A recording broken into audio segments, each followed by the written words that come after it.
پہاڑی زبان میں اپڈیٹ سنیے۔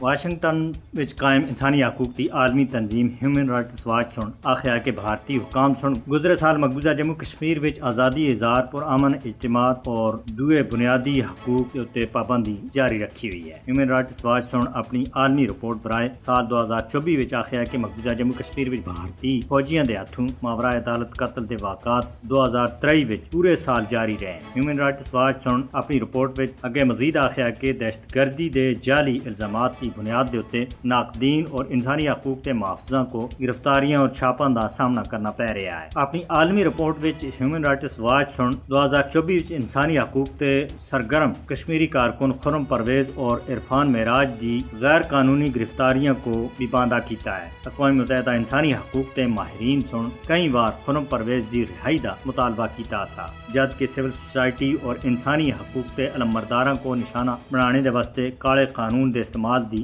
مذمت کیتی سی۔ Human Rights watch the report which آخیا گیا ہے کہ گزرے سال اپریل وچ اقوام متحدہ انسانی حقوق تے 6 ماہرین سن انسانی حقوق دے علمبردار محمد حسن اونتو دی مبینہ جبری گرفتاری اور انہاں دے نال ناروا سلوک دے اتے بھارتی حکومت کو خط بھی لکھیا سا، جس وچ آخیا گیا سا کہ انہاں دی نظر بندی دا مقصد صحافیاں اور انسانی حقوق تے کارکناں کو گرفتار کر کے سزا دینا ہے۔ مودی حکومت مقبوضہ جموں کشمیر وچ سیاسی اختلاف رائے کو دبانے دے واسطے ظالمانہ قوانین دا بڑے پیمانے دے اتے استعمال کر رہی ہے۔ بھارت سن مقبوضہ جموں کشمیر وچ زندگی دے حق سمیت تمام بنیادی حقوق ادھر دے بسنیکاں کولو غصب کر رکھے ہیں۔ بھارت تا کشمیری عوام دے بنیادی حقوق جس وچ حق خود ارادیت بھی شامل ہے انکار عالمی قوانین اور اقوام متحدہ دے چارٹر دی سراسر خلاف ورزی ہے۔ جبکہ بھارت کشمیری عوام کو انہاں دے بنیادی حقوق تے محروم کر رہا ہے تو وہ ایک جمہوری ملک ہونے دا کس طرح دعویٰ کرتا ہے۔ مقبوضہ جموں کشمیر وچ انسانی حقوق تے کارکناں اور اختلاف رائے دی آواز دے اتے ظلم و ستم روکنے دے واسطے بھارت دے اتے دباؤ پایا جانا چاہیے۔